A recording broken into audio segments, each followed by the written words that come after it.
پاکستان کا 73واں یوم آزادی کی مبارکباد پیش کرتا ہوں۔ آج یہ میرے لیے بڑے اعزاز کی بات ہے کہ میں پاکستان کی یوم آزادی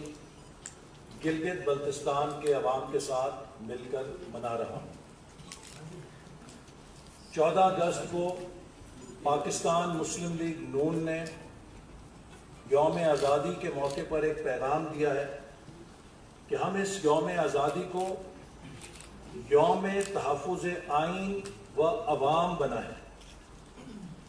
چونکہ آج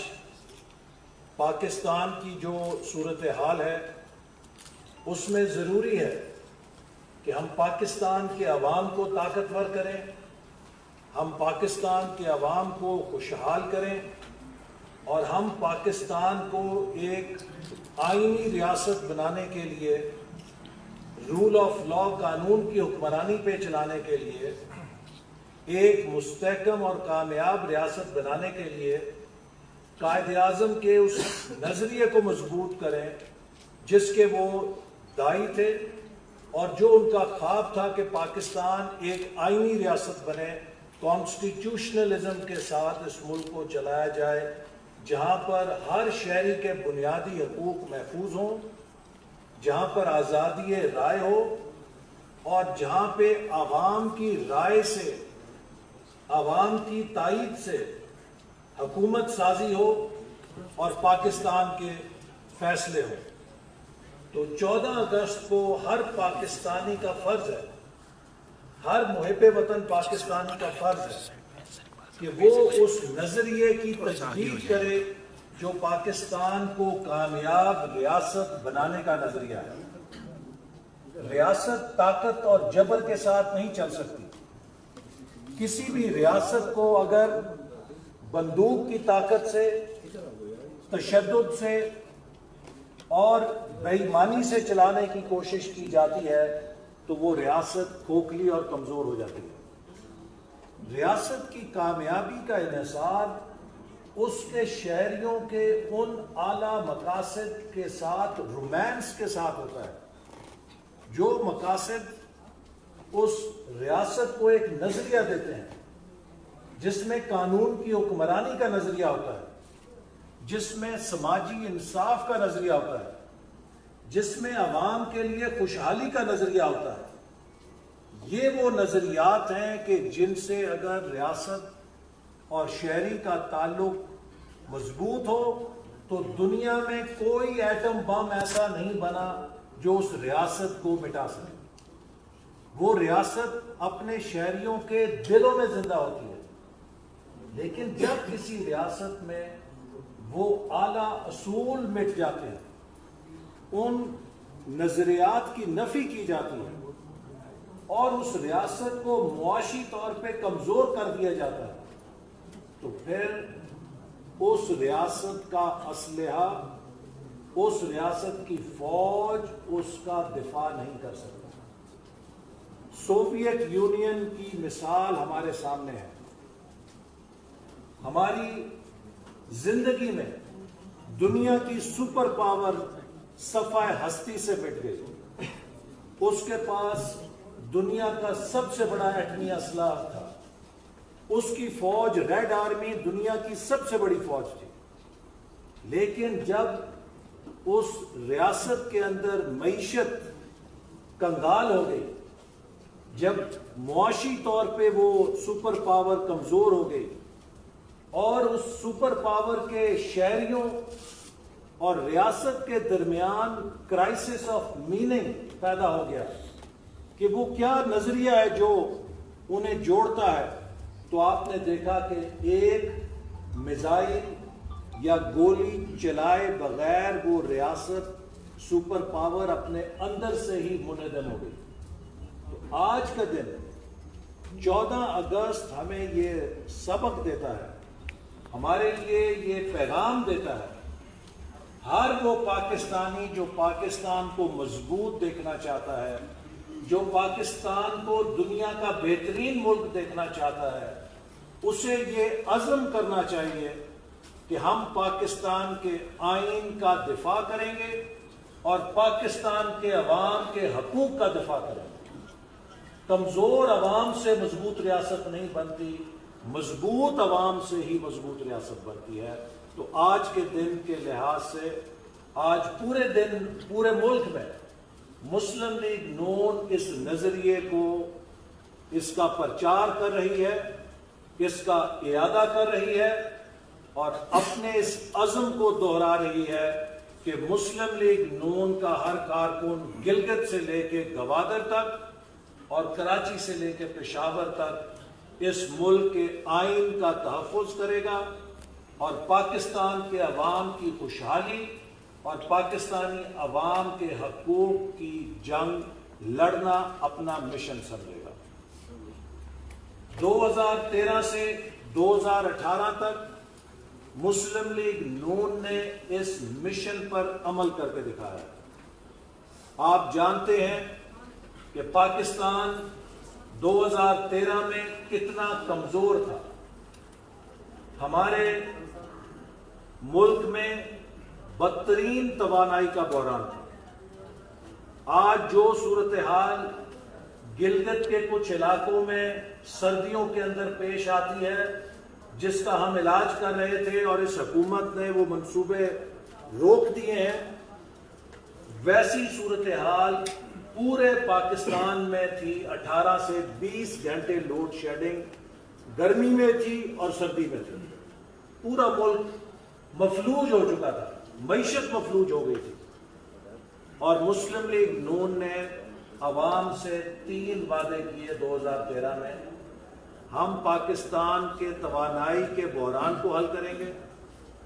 ہم پاکستان سے دہشت گردی ختم کریں گے، اور ہم پاکستان کی معیشت کو بحال کریں گے۔ 2018 میں ہم نے پاکستان سے لوڈ شیڈنگ ختم کر دی اور 11,000 میگا واٹ کے نئے منصوبے لگائے، جن کی تاریخ میں مثال نہیں ملتی، کیونکہ 67 سالوں میں 18,000 میگا واٹ بجلی لگی تھی۔ میں پھر دہراتا ہوں، 67 سالوں میں 18,000 میگا واٹ بجلی کے منصوبے لگے تھے، اور ہماری حکومت نے وزیر اعظم نواز شریف کی قیادت میں 4 سالوں میں 11,000 میگا واٹ کے بجلی کے منصوبے لگائے۔ یہ ایک ناقابل یقین ریکارڈ ہے۔ ہمارے ملک میں ہر روز دہشت گردی کے واقعات ہوتے تھے، ہر روز کچھ کچھ بمبار پھٹتا تھا، اور درجنوں ہماری بے گناہ شہریوں کی لاشیں زمین پہ گرتی تھیں، اور یہ زمین ان کے لہو سے سیراب ہوتی تھی۔ خاص طور پہ خیبر پختونخوا کے اندر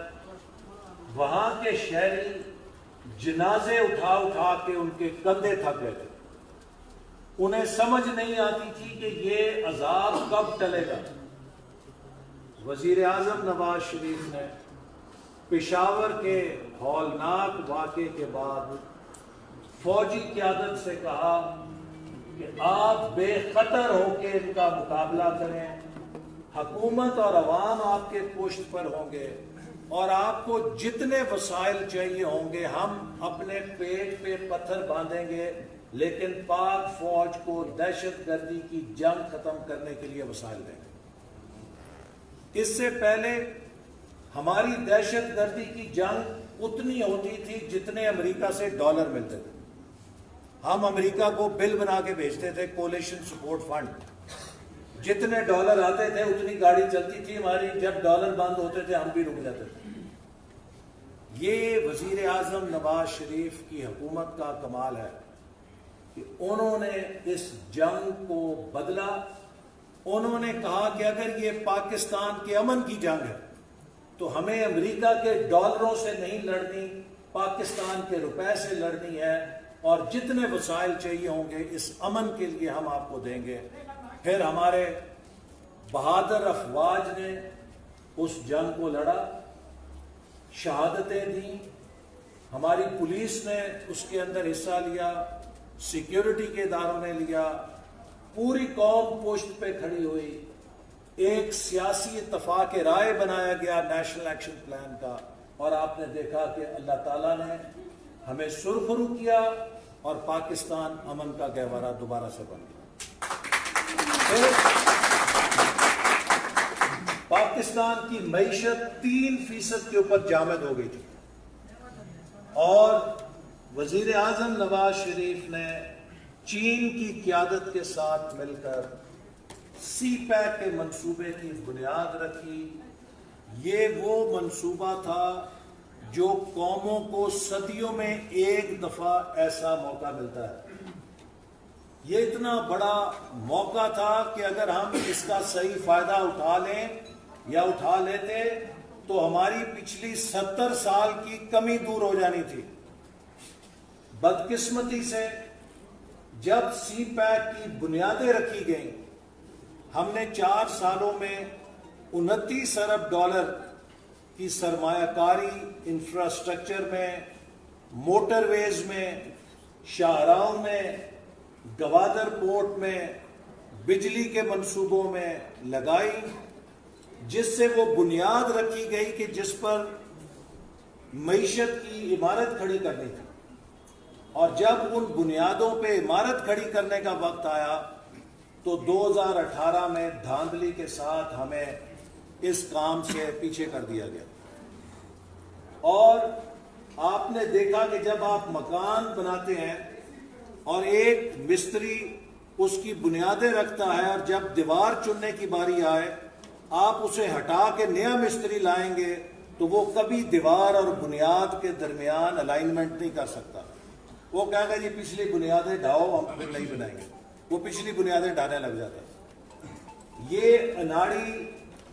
جو مستری لگائے گئے معیشت کے اوپر، انہوں نے نئی دیواریں کیا کھڑی کرنی تھی، انہوں نے پچھلی بنیادوں کو ڈھانا شروع کر دیا۔ اور آج وہ پاکستان جس کو ہم 3% ترقی کی شرح سے 5.6% پر لے گئے تھے، آج وہ -1.5% پر آ چکا ہے۔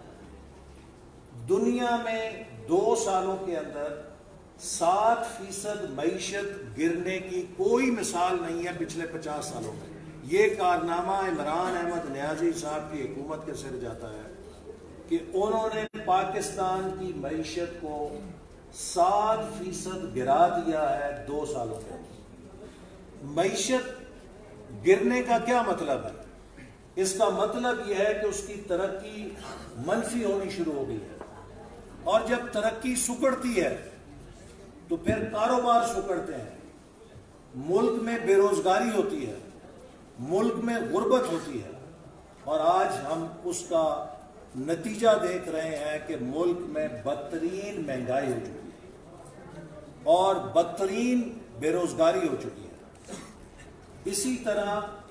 پاکستان کے وہ سارے ترقیاتی منصوبے جو ہماری حکومت نے شروع کیے تھے، تمام ترقیاتی منصوبوں کو یا روک دیا گیا ہے، یا ختم کر دیا گیا ہے،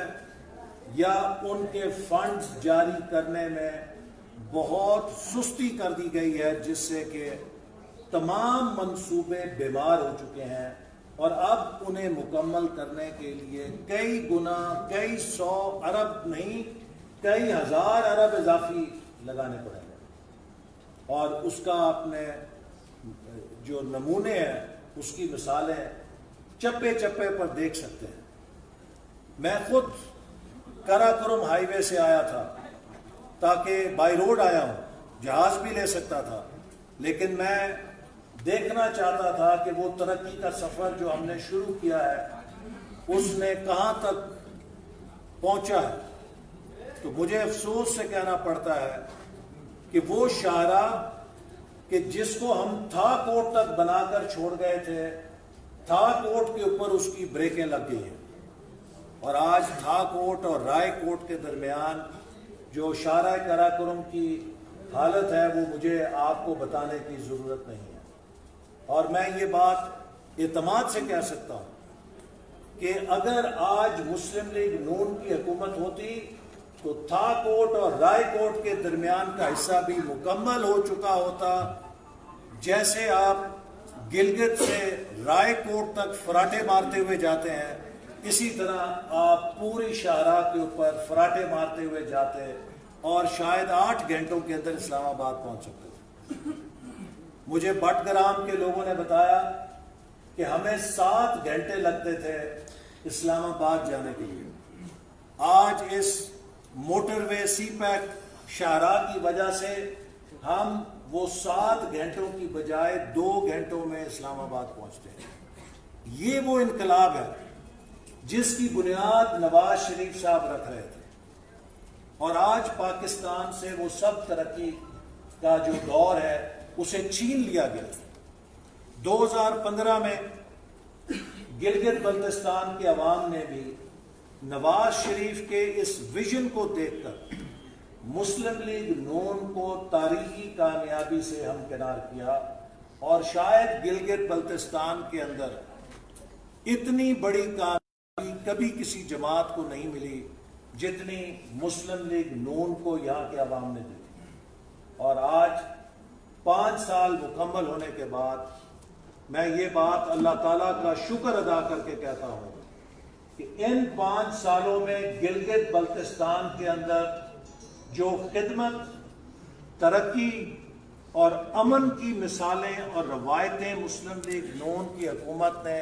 جناب حفیظ الرحمان صاحب کی قیادت میں اور ان کی ٹیم نے، ان کے ساتھیوں نے جس محنت کے ساتھ گلگت بلتستان کی شکل بدلی ہے، اس کی بھی 72 سال کی تاریخ میں کوئی مثال نہیں مل سکتی۔ میں نے خود دیکھا، میں چلاس گیا ہوں، میں پہچان نہیں سکا کہ چلاس میں یہ منصوبے کیسے بن گئے ہیں۔ میں گلگت 2.5-3 سال کے بعد آیا ہوں، میں نے گلگت میں جو ترقی دیکھی ہے 2.5-3 سال پہلے کے مقابلے میں گلگت بدل چکا ہے، اور اسی طرح جو دوسرے علاقے ہیں۔ ان 5 سالوں میں ہم نے اس پاکستان کے دور افتادہ علاقے کو ترقی سے جوڑنے کے لیے بے شمار شاہراہوں کے منصوبے شروع کیے، جن میں سے کچھ مکمل ہو گئے، کچھ زیر تعمیر ہیں، اور کچھ وفاقی حکومت نے کینسل کر دیے ہیں، اور ان کا میں آپ کو ذکر نہیں کرتا۔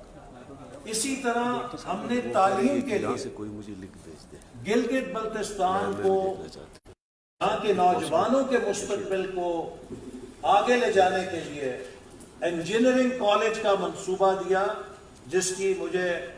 بتایا ہے حفیظ الرحمان صاحب نے بڑی تیزی کے ساتھ تعمیر جاری ہے، اور وہ مکمل ہونے کے قریب ہے، اور کلاسز اس کی چل رہی ہیں۔ لیکن ہم چاہتے تھے کہ ایک اچھا، بہترین سہولتوں کے ساتھ انجینئرنگ کا ادارہ بنے، اور پھر ہم نے پی ایس ڈی پی میں میڈیکل کالج کے لیے فنڈ دیے، لیکن اس حکومت نے اس میڈیکل کالج کو گلگت بلتستان سے 2 سال پہلے چھین لیا، اور اس پروجیکٹ کو پی ایس ڈی پی سے نکال دیا گیا۔ میں مطالبہ کرتا ہوں کہ گلگت بلتستان کے میڈیکل کالج کے منصوبے کو فوری طور پہ بحال کیا جائے، تاکہ یہاں کے بچے اور بچیاں لاہور، کراچی، پنڈی ڈاکٹر بننے کے لیے نہ جائیں، وہ یہاں پر رہ کے ڈاکٹری کی تعلیم حاصل کریں اور یہاں کے ہیلتھ کیئر کو بہتر کر سکیں۔ اسی طرح ہم نے کینسر کے ہاسپٹل کے لیے وفاقی حکومت سے فنڈز جاری کیے، اور گلگت میں پہلا کینسر ہاسپٹل تیار ہو چکا ہے،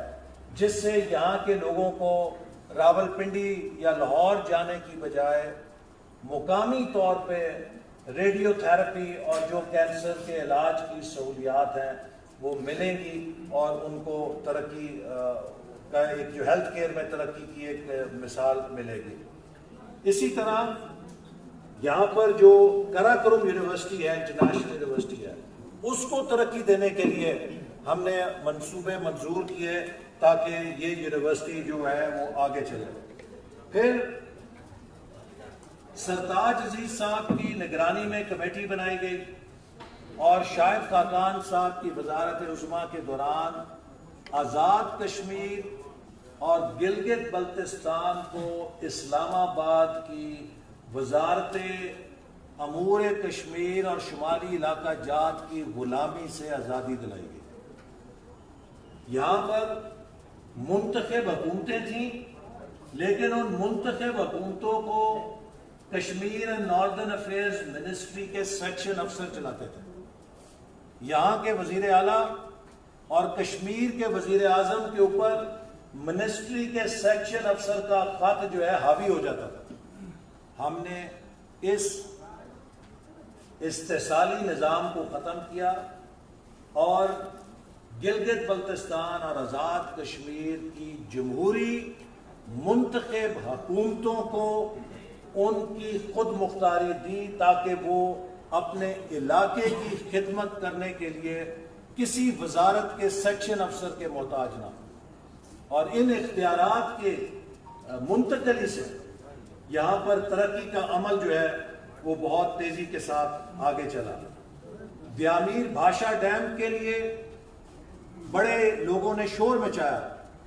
میں راستے میں دیکھتا آیا جب میں قراقرم پہ آ رہا تھا کہ کہیں مجھے چیف جسٹس ثاقب نثار صاحب کی منجی اور خیمہ نظر آ جائے یا ان کا کیمپ نظر آ جائے جنہوں نے یہاں پر بیٹھنا تھا اور ڈیم کو بنانا تھا. مجھے کہیں نظر نہیں آئے راستے میں ثاقب نثار صاحب. یہ مسلم لیگ نون کی حکومت تھی جس نے 124 ارب روپے سے یہاں کی زمین کی خریداری مکمل کی. یہاں پہ لوگ آ کے فیتے کاٹتے رہے لیکن کسی نے زمین تک نہیں خریدی تھی. تو یہاں کے مقامی لوگوں کے ساتھ مشاورت کے ساتھ بات چیت کے ذریعے اس پیسے کو یقینی بنایا گیا اور ان کو وہ فراہم کیا گیا اور تاکہ یہ منصوبہ آگے بڑھ سکے اور اس سے ملک کے اندر ترقی کا ایک نیا دور شروع ہو سکے. اب یہ حکومت بھی کہتی ہے کہ ہم اس منصوبے کو شروع کرنا چاہتے ہیں. ہم 2018 میں اس منصوبے کے لیے 24 ارب روپے بجٹ میں چھوڑ کے گئے تھے لیکن اس منصوبے پہ ایک اینٹ نہیں رکھی گئی اور 24 ارب روپے سرنڈر کر دیے گئے. 2 سال ضائع کر دیے گئے. اب اگر یہ 2020 میں سے شروع کریں گے تو مجھے خطرہ ہے کہ اس کی قیمت میں اضافہ ہو چکا ہوگا اور اس کے PC1 پہ نظر ثانی کی ضرورت ہے اور انہوں نے اس نظر ثانی کے بغیر اس کو شروع کیا ہے. مجھے نہیں پتا کہ جب اس کی قیمت بڑھ گئی ہے اور انہوں نے اپنی PC1 کو ریوائز نہیں کیا تو اس کو یہ کہیں ایسا نہ ہو کہ ایک اور نیلم جیلم منصوبہ بنا دیں. دیامیر بھاشا ڈیم کا منصوبہ پاکستان کے لیے اتنا ہی اہم ہے جتنا ایٹمی پروگرام تھا کیونکہ اس کا تعلق فوڈ سیکیورٹی سے. اس لیے میں امید کرتا ہوں کہ یہ حکومت اس منصوبے کا وہ حشر نہیں کرے گی جو حشر اس نے ٹڈی دل کا مقابلہ کرتے ہوئے کیا.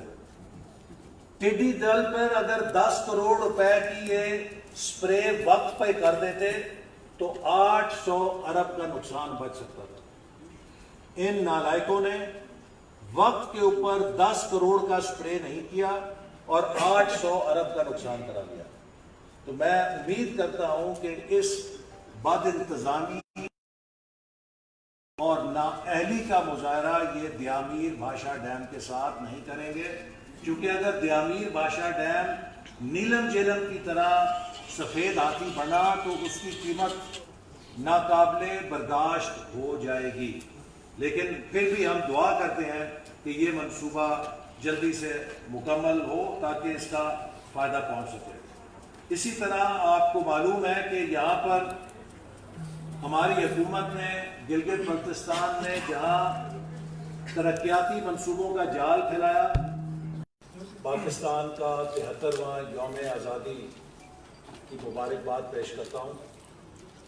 آج یہ میرے لیے بڑے اعزاز کی بات ہے کہ میں پاکستان کی یوم آزادی گلگت بلتستان کے عوام کے ساتھ مل کر منا رہا ہوں. 14 اگست کو پاکستان مسلم لیگ نون نے یوم آزادی کے موقع پر ایک پیغام دیا ہے کہ ہم اس یوم آزادی کو یوم تحفظ آئین و عوام بنائیں. کیونکہ آج پاکستان کی جو صورتحال ہے اس میں ضروری ہے کہ ہم پاکستان کے عوام کو طاقتور کریں، ہم پاکستان کے عوام کو خوشحال کریں، اور ہم پاکستان کو ایک آئینی ریاست بنانے کے لیے، رول آف لا، قانون کی حکمرانی پہ چلانے کے لیے، ایک مستحکم اور کامیاب ریاست بنانے کے لیے قائد اعظم کے اس نظریے کو مضبوط کریں جس کے وہ داعی تھے، اور جو ان کا خواب تھا کہ پاکستان ایک آئینی ریاست بنے، کانسٹیٹیوشنلزم کے ساتھ اس ملک کو چلایا جائے، جہاں پر ہر شہری کے بنیادی حقوق محفوظ ہوں، جہاں پر آزادی رائے ہو، اور جہاں پہ عوام کی رائے سے، عوام کی تائید سے حکومت سازی ہو اور پاکستان کے فیصلے ہوں۔ تو 14 اگست کو ہر پاکستانی کا فرض ہے، ہر محب وطن پاکستانی کا فرض ہے کہ وہ اس نظریے کی تجدید کرے جو پاکستان کو کامیاب ریاست بنانے کا نظریہ ہے۔ ریاست طاقت اور جبر کے ساتھ نہیں چل سکتی۔ کسی بھی ریاست کو اگر بندوق کی طاقت سے، تشدد سے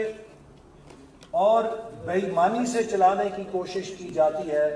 تو وہ ریاست کھوکھلی اور کمزور ہو جاتی ہے۔ ریاست کی کامیابی کا انحصار اس کے شہریوں کے ان اعلیٰ مقاصد کے ساتھ، رومانس کے ساتھ ہوتا ہے، جو مقاصد اس ریاست کو ایک نظریہ دیتے ہیں جس میں قانون کی حکمرانی کا نظریہ ہوتا ہے، جس میں سماجی انصاف کا نظریہ ہوتا ہے، جس میں عوام کے لیے خوشحالی کا نظریہ ہوتا ہے۔ یہ وہ نظریات ہیں کہ جن سے اگر ریاست اور شہری کا تعلق مضبوط ہو تو دنیا میں کوئی ایٹم بم ایسا نہیں بنا جو اس ریاست کو مٹا سکے۔ وہ ریاست اپنے شہریوں کے دلوں میں زندہ ہوتی ہے، لیکن جب کسی ریاست میں وہ اعلیٰ اصول مٹ جاتے ہیں، ان نظریات کی نفی کی جاتی ہے اور اس ریاست کو معاشی طور پہ کمزور کر دیا جاتا ہے، تو پھر اس ریاست کا اسلحہ، اس ریاست کی فوج اس کا دفاع نہیں کر سکتا۔ سوویت یونین کی مثال ہمارے سامنے ہے۔ ہماری زندگی میں دنیا کی سپر پاور صفحہ ہستی سے مٹ گئی۔ اس کے پاس دنیا کا سب سے بڑا ایٹمی اسلحہ تھا، اس کی فوج ریڈ آرمی دنیا کی سب سے بڑی فوج تھی، لیکن جب اس ریاست کے اندر معیشت کنگال ہو گئی، جب معاشی طور پہ وہ سپر پاور کمزور ہو گئی اور اس سپر پاور کے شہریوں اور ریاست کے درمیان کرائسس آف میننگ پیدا ہو گیا کہ وہ کیا نظریہ ہے جو انہیں جوڑتا ہے، تو آپ نے دیکھا کہ ایک میزائل یا گولی چلائے بغیر وہ ریاست سپر پاور اپنے اندر سے ہی منہدم ہو گئی۔